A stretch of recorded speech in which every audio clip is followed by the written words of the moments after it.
पटेल स्वतंत्र पहली भारतीय सरकार के अंतरिम प्रधानमंत्री होते। जिस समय आजादी मिली पटेल 71 साल के थे, जबकि नेहरू सिर्फ 56 साल के। देश उस वक्त बेहद नाजुक दौर से गुजर रहा था। जिन्ना पाकिस्तान की जिद पर अड़े थे। ब्रितानी हुकूमत ने कांग्रेस को अंतरिम सरकार बनाने के लिए आमंत्रित किया था। कांग्रेस चाहती थी कि देश की कमान पटेल के हाथों में सौंपी जाए, क्योंकि वे जिन्ना से बेहतर मोलभाव कर सकते थे। लेकिन गांधी ने नेहरू को चुना। राजेंद्र प्रसाद जैसे कुछ कांग्रेस नेताओं ने जरूर खुलकर कहा कि गांधी जी ने ग्लैमरस नेहरू के लिए अपने विश्वसनीय साथी का बलिदान कर दिया, लेकिन ज्यादातर कांग्रेसी खामोश रहे। बापू ने देश की बागडोर सौंपने के लिए नेहरू को ही क्यों चुना? आजादी के 77 साल के बाद भी यह सवाल भारत की राजनीति में हमेशा चर्चा में रहा है। इसका कारण तलाशने के लिए हमें ब्रिटिश राज के अंतिम सालों की राजनीति और गांधी के साथ नेहरू और पटेल के रिश्तों की बारीकियों को समझना होगा। वल्लभ भाई पटेल से गांधी की मुलाकात नेहरू से पहले हुई थी। उनके पिता झेवर भाई ने 1857 के विद्रोह में हिस्सा लिया था। तब वे 3 साल तक घर से गायब रहे थे। 1857 के विद्रोह के 12 साल बाद गांधी जी का जन्म हुआ और 18 साल बाद 31 अक्टूबर 1875 में पटेल का, यानी पटेल गांधी से केवल 6 साल छोटे थे, जबकि नेहरू पटेल से 14-15 साल छोटे थे। उम्र में 6 साल का फर्क कोई ज्यादा नहीं होता, इसलिए गांधी और पटेल के बीच दोस्ताना बर्ताव था।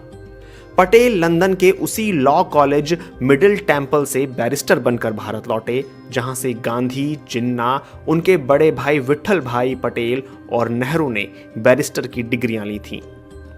उन दिनों वल्लभ भाई पटेल गुजरात के सबसे महंगे वकीलों में से एक हुआ करते थे। पटेल ने पहली बार गांधी को गुजरात क्लब में साल 1916 में देखा था। गांधी साउथ अफ्रीका में झंडे गाड़ने के बाद पहली दफा गुजरात आए थे। देश में जगह जगह उनका अभिनंदन हो रहा था। उन्हें कुछ लोग महात्मा भी कहने लगे थे, लेकिन पटेल गांधी के इस महात्मापन से जरा भी प्रभावित नहीं थे। वो उनके विचारों से बहुत उत्साहित नहीं थे। पटेल कहते थे, हमारे देश में पहले से महात्माओं की कमी नहीं है, हमें कोई काम करने वाला चाहिए। गांधी क्यों इन बेचारे लोगों से ब्रह्मचर्य की बातें करते हैं? ये ऐसा ही है जैसे भैंस के आगे भागवत गाना। साल 1916 की गर्मियों में गांधी गुजरात क्लब में आए। उस समय पटेल अपने साथी वकील गणेश वासुदेव मावलंकर के साथ ब्रिज खेल रहे थे। मावलंकर गांधी से बहुत प्रभावित थे। वो गांधी से मिलने को लपके। पटेल ने हंसते हुए कहा, मैं अभी से बता देता हूं कि वो तुमसे क्या पूछेगा। वो पूछेगा, गेहूं से छोटे कंकड़ निकालना जानते हो कि नहीं? फिर वो बताएगा कि इससे देश को आजादी किन तरीकों से मिल सकती है। लेकिन बहुत जल्दी ही पटेल की गांधी को लेकर धारणा बदल गई। चंपारण में गांधी के जादू का उन पर जबरदस्त असर हुआ। वो गांधी से जुड़ गए। खेड़ा का आंदोलन हुआ तो पटेल गांधी के और करीब आ गए। असहयोग आंदोलन शुरू हुआ तो पटेल अपनी दौड़ती हुई वकालत छोड़कर पक्के गांधी भक्त बन गए। और इसके बाद हुआ बारदोली सत्याग्रह, जिसमें पटेल पहली बार सारे देश में मशहूर हो गए। यह 1928 में एक प्रमुख किसान आंदोलन था। प्रांतीय सरकार ने किसानों के लगान में 30% की बढ़ोतरी कर दी। पटेल इस आंदोलन के नेता बने और ब्रिटिश सरकार को झुकना पड़ा। इसी आंदोलन के बाद पटेल को गुजरात की महिलाओं ने सरदार की उपाधि दी। 1931 के कांग्रेस के कराची अधिवेशन में पटेल पहली और आखिरी बार पार्टी के अध्यक्ष चुने गए। पहली बार वे गुजरात के सरदार से देश के सरदार बन गए। देश को 15 अगस्त 1947 को आजाद होना था, लेकिन उससे 1 साल पहले ब्रिटेन ने भारतीय हाथों में सत्ता सौंप दी थी। अंतरिम सरकार बननी थी। तय हुआ था कांग्रेस का अध्यक्ष ही प्रधानमंत्री बनेगा। उस वक्त कांग्रेस के अध्यक्ष मौलाना अबुल कलाम आजाद थे। वो पिछले 6 साल से इस पद पर थे। अब उनके जाने का वक्त हो गया था। तब तक गांधी नेहरू के हाथ में कांग्रेस की कमान देने का मन बना चुके थे। 20 अप्रैल 1946 को उन्होंने मौलाना को पत्र लिखकर कहा कि वे एक वक्तव्य जारी करें कि अब वह अध्यक्ष नहीं रहना चाहते हैं। गांधी ने बिना लाग लपेट के ये साफ भी कर दिया कि अगर इस बार मुझसे राय मांगी गई तो मैं जवाहरलाल नेहरू को पसंद करूंगा। इसके कई कारण हैं, उनका मैं जिक्र नहीं करना चाहता। इस पत्र के बाद पूरे कांग्रेस में खबर फैल गई कि गांधी नेहरू को प्रधानमंत्री बनाना चाहते हैं। 29 अप्रैल 1946 में कांग्रेस कार्य समिति की बैठक में पार्टी का नया अध्यक्ष चुना जाना था, जिसे कुछ महीने बाद ही अंतरिम सरकार में भारत का प्रधानमंत्री बनना था। इस बैठक में महात्मा गांधी के अलावा नेहरू, सरदार पटेल, आचार्य कृपलानी, राजेंद्र प्रसाद, खान अब्दुल गफ्फार खान के साथ कई बड़े कांग्रेसी नेता शामिल थे। कमरे में बैठा हर एक शख्स जानता था कि गांधी नेहरू को अध्यक्ष देखना चाहते हैं। परंपरा के मुताबिक कांग्रेस अध्यक्ष पद का चुनाव प्रांतीय कांग्रेस कमेटियां करती थीं और 15 में से 12 प्रांतीय कांग्रेस कमेटियों ने सरदार पटेल का नाम प्रस्तावित किया था। बची हुई 3 कमेटियों ने आचार्य JB कृपलानी और पट्टाभी सीतारमैया का नाम प्रस्तावित किया था। किसी प्रांतीय कांग्रेस कमेटी ने अध्यक्ष पद के लिए नेहरू का नाम प्रस्तावित नहीं किया था, जबकि सारी कमेटियां अच्छी तरह जानती थीं कि गांधी नेहरू को चौथी बार अध्यक्ष बनाना चाहते हैं। पार्टी के महासचिव कृपलानी ने PCC के चुनाव की पर्ची गांधी की तरफ बढ़ा दी। गांधी ने कृपलानी की तरफ देखा। कृपलानी समझ गए कि गांधी क्या चाहते हैं। उन्होंने नया प्रस्ताव तैयार कर नेहरू का नाम प्रस्तावित किया। उस पर सबने दस्तखत किए। पटेल ने भी दस्तखत किए। अब अध्यक्ष पद के 2 उम्मीदवार थे, एक नेहरू और दूसरे पटेल। नेहरू तभी निर्विरोध अध्यक्ष चुने जा सकते थे जब पटेल अपना नाम वापस लें। कृपलानी ने एक कागज पर उनकी नाम वापसी की अर्जी लिखकर दस्तखत के लिए पटेल की तरफ बढ़ा दी। मतलब साफ था, चूंकि गांधी चाहते हैं नेहरू अध्यक्ष बने, इसलिए आप अपना नाम वापस लेने के कागज पर साइन कर दें। लेकिन आहत पटेल ने दस्तखत नहीं किए और उन्होंने ये पुर्जा गांधी की तरफ बढ़ा दिया। गांधी ने नेहरू की तरफ देखा और कहा, जवाहर वर्किंग कमेटी के अलावा किसी भी प्रांतीय कांग्रेस कमेटी ने तुम्हारा नाम नहीं सुझाया है। तुम्हारा क्या कहना है? नेहरू खामोश रहे। वहां बैठे सारे लोग खामोश थे। गांधी को शायद उम्मीद थी कि नेहरू कहेंगे तो ठीक है, आप पटेल को ही मौका दें, लेकिन नेहरू ने ऐसा कुछ नहीं कहा। अब अंतिम फैसला गांधी को करना था। गांधी ने वो कागज फिर पटेल को लौटा दिया। इस बार सरदार ने उस पर दस्तखत कर दिए। कृपलानी ने ऐलान किया तो नेहरू निर्विरोध अध्यक्ष चुने जाते हैं। कृपलानी ने अपनी किताब Gandhi his life and thoughts में इस पूरी घटना का विस्तार से जिक्र किया है। उन्होंने लिखा है, मेरा इस तरह हस्तक्षेप करना पटेल को अच्छा नहीं लगा। पार्टी का महासचिव होने के नाते मैं गांधी की मर्जी का काम यंत्रवत कर रहा था और उस वक्त मुझे ये बहुत बड़ी चीज नहीं लगी। आखिर ये एक अध्यक्ष का ही तो चुनाव था। मुझे लगा अभी बहुत सी लड़ाइयां सामने हैं, लेकिन भविष्य कौन जानता है। लेकिन सवाल उठता है कि गांधी ने आखिर ऐसा क्यों किया। दरअसल ये महात्मा गांधी ही कर सकते थे। कांग्रेस का अध्यक्ष कौन बनेगा, ये फैसला एक ऐसा आदमी कर रहा था जो 12 साल पहले ही कांग्रेस की प्राथमिक सदस्यता से इस्तीफा दे चुका था। लेकिन कांग्रेसियों के लिए ये बड़ी बात नहीं थी, क्योंकि साल 1929, 1936, 1939 के बाद ये चौथा मौका था जब पटेल ने गांधी जी के कहने पर अध्यक्ष पद से अपना नामांकन वापस लिया था। सब हक्का बक्का रह गए। तब के जाने माने पत्रकार दुर्गा दास ने अपनी किताब India from Curzon to Nehru में लिखा है, राजेंद्र प्रसाद ने मुझसे कहा कि गांधी जी ने ग्लैमरस नेहरू के लिए अपने विश्वसनीय साथी का बलिदान कर दिया और मुझे डर है कि अब नेहरू अंग्रेजों के रास्ते पर आगे बढ़ेंगे। राजेंद्र बाबू की ये प्रतिक्रिया जब मैंने गांधी जी को बताई तो वे हंसे और उन्होंने राजेंद्र की सराहना करते हुए कहा कि नेहरू आने वाली ढेर सारी समस्याओं का सामना करने के लिए खुद को तैयार कर चुके हैं। तो सवाल है, इतने विरोधों के बावजूद गांधी ने पटेल की जगह नेहरू को क्यों चुना? जैसे कि गांधी ने कहा था कि उनके पास इसकी कई वजहें हैं, लेकिन वे वजहें ना किसी ने उनसे पूछी, ना उन्होंने किसी को बताई। कांग्रेस में तो किसी में हिम्मत नहीं थी कि वह बापू से पूछे कि सरदार पटेल जैसे योग्य नेता को छोड़कर आपने नेहरू को क्यों चुना। सब जानते थे कि पटेल के पांव जमीन पर मजबूती से स्थापित हैं। वो जिन्ना जैसे लोगों से उन्हीं की जुबान में मोलभाव कर सकते हैं। उनसे जब पत्रकार दुर्गादास ने सवाल पूछा तो गांधी ने माना कि बतौर कांग्रेस अध्यक्ष पटेल एक बेहतर नेगोशिएटर और ऑर्गेनाइजर हो सकते हैं, लेकिन उन्हें लगता है कि नेहरू को सरकार का नेतृत्व करना चाहिए। जब दुर्गादास ने गांधी से पूछा कि आप ये गुण पटेल में क्यों नहीं पाते हैं, तो इस पर गांधी ने हंसते हुए कहा, जवाहर हमारे कैंप में अकेला अंग्रेज है। गांधी को लगा कि दुर्गादास उनके जवाब से संतुष्ट नहीं हैं, तो उन्होंने कहा, जवाहर दूसरे नंबर पर आने के लिए कभी तैयार नहीं होंगे। वो अंतर्राष्ट्रीय विषयों को पटेल के मुकाबले अच्छे से समझते हैं। वो इसमें अच्छी भूमिका निभा सकते हैं। ये दोनों सरकारी बैलगाड़ी को खींचने के लिए दो बैल हैं। इसमें अंतर्राष्ट्रीय कामों के लिए नेहरू और राष्ट्र के कामों के लिए पटेल होंगे। दोनों गाड़ी अच्छी खींचेंगे। गांधी के इस प्रेस इंटरव्यू से दो बातें निकल कर आईं। एक ये कि नेहरू नंबर 2 नहीं होना चाहते थे, जबकि गांधी को भरोसा था कि पटेल को नंबर 2 होने में कोई ऐतराज नहीं होगा। और वाकई ऐसा ही हुआ, क्योंकि पटेल मुंह फुलाने की बजाय एक हफ्ते के अंदर फिर न केवल सामान्य हो गए, बल्कि हंसी मजाक करने लगे। उनकी बातों पर हंसने वालों में खुद गांधी भी शामिल थे। दूसरी बात यह कि गांधी को लगता कि अपनी अंग्रेजियत के कारण सत्ता हस्तांतरण को नेहरू पटेल के मुकाबले ज्यादा बेहतर ढंग से संभाल सकते हैं। महात्मा गांधी ने एक और मौके पर भी यही बात कही थी कि जिस समय हुकूमत अंग्रेजों के हाथ से ली जा रही हो, उस समय कोई दूसरा आदमी नेहरू की जगह नहीं ले सकता। वे हैरो के विद्यार्थी, कैम्ब्रिज के स्नातक और लंदन के बैरिस्टर होने के नाते अंग्रेजों को बेहतर ढंग से संभाल सकते हैं।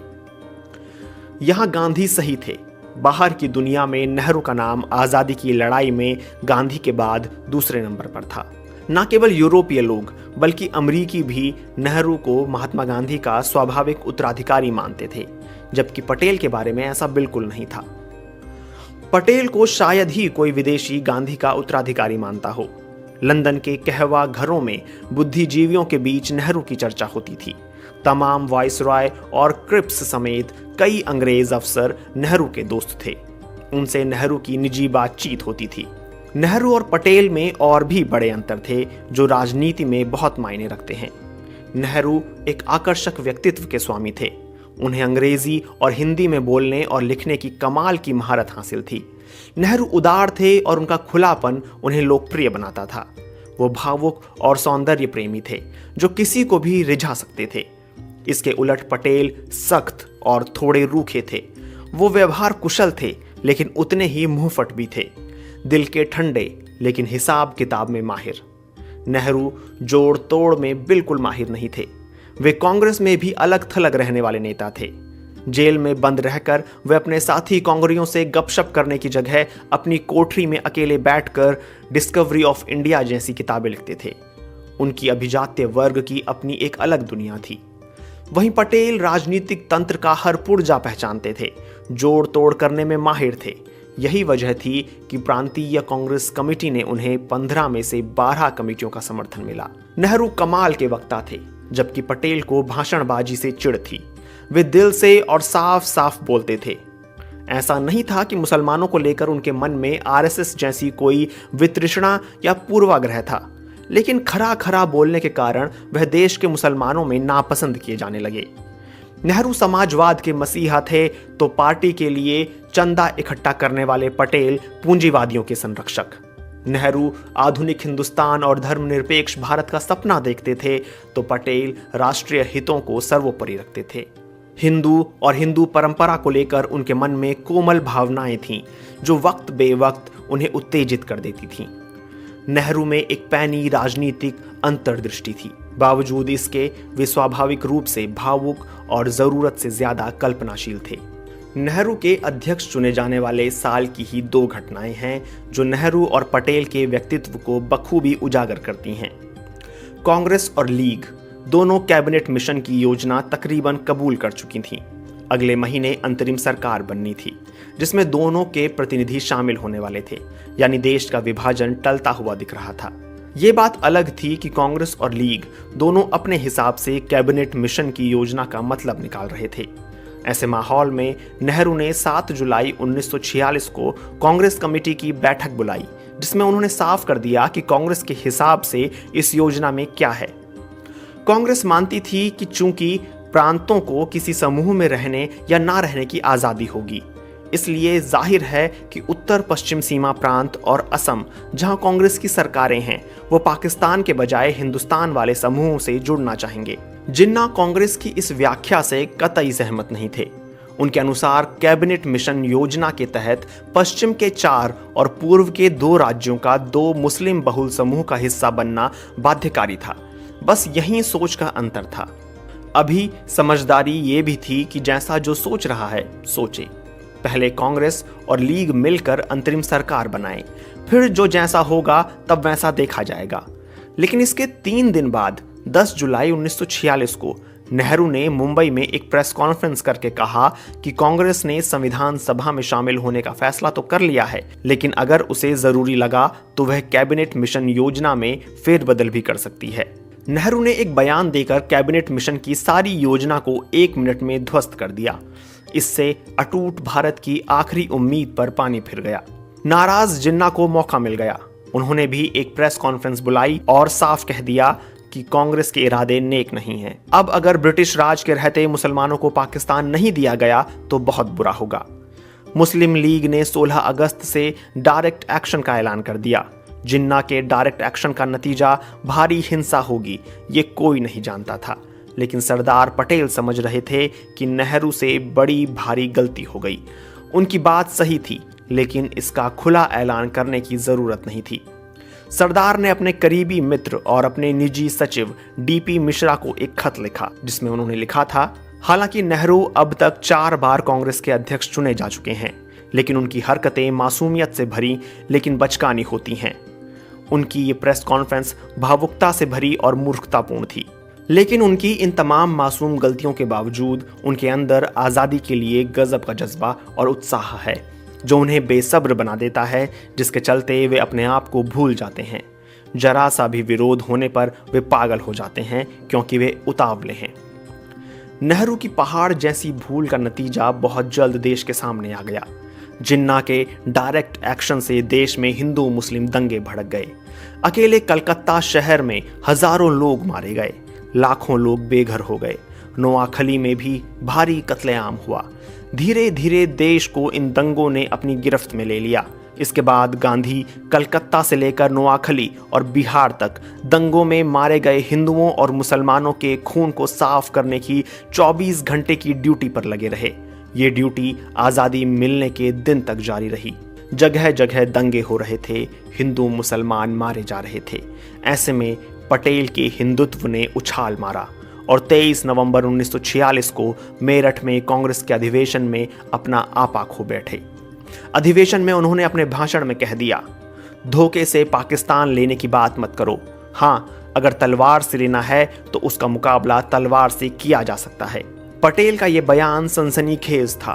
गांधी की अहिंसा नीति के एकदम उलट। गांधी तक शिकायत तुरंत पहुंच गई।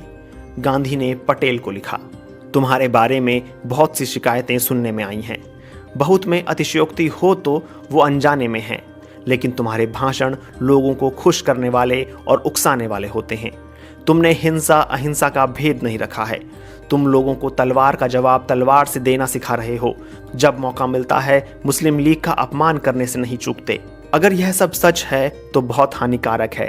पद से चिपटे रहने की बात करते हो, और अगर करते हो तो वह भी चुभने वाली चीज़ है। मैंने तुम्हारे बारे में जो सुना वह विचार करने के लिए तुम्हारे सामने रखा है। यह समय बहुत नाजुक है। हम जरा भी पटरी से उतरे कि नाश हुआ समझो। कार्य समिति में जो समरसता होनी चाहिए वह नहीं है। गंदगी निकालना तुम्हें आता है, उसे निकालो। इसी पत्र में आगे गांधी ने पटेल को यह भी बता दिया कि वो बूढ़े हो गए हैं। गांधी ने लिखा, मुझे और मेरा काम समझने के लिए किसी विश्वसनीय समझदार आदमी को भेजना चाहो तो भेज देना। तुम्हें दौड़ कर आने की जरूरत नहीं। तुम्हारा शरीर भाग दौड़ के लायक नहीं रहा। शरीर के प्रति लापरवाह रहते हो। यह बिल्कुल ठीक नहीं है। ये 2 घटनाएं नेहरू और पटेल के व्यक्तित्व के बारे में बताने के लिए काफी हैं। सच तो ये है कि गांधी 1942 में उस वक्त नेहरू को अपना उत्तराधिकारी घोषित कर चुके थे जब दोनों के बीच मतभेद चरम पर थे। तब गांधी ने कहा था, हमें अलग करने के लिए व्यक्तिगत मतभेद से कहीं अधिक ताकतवर शक्तियों की जरूरत होगी। कई वर्षों से मैं ये कहता आया हूं और आज भी कहता हूं कि जवाहरलाल मेरे उत्तराधिकारी होंगे। वे कहते हैं वो मेरी भाषा नहीं समझते और मैं उनकी। फिर भी मैं जानता हूं जब मैं नहीं रहूंगा तब वे मेरी ही भाषा बोलेंगे। लेकिन इसका मतलब ये नहीं था कि गांधी पटेल से कम प्रेम करते थे। आज ना गांधी हैं, ना नेहरू और ना पटेल। वक्त का पहिया पूरी तरह से घूम गया है। आज नेहरू कटघरे में हैं और गुजरात में लगी लौह पुरुष पटेल की करीब 600 फीट ऊंची दुनिया की सबसे बड़ी मूर्ति इतिहास को पलट कर देख रही है। कांग्रेस के महान नेता पटेल के हिंदुत्व पर उस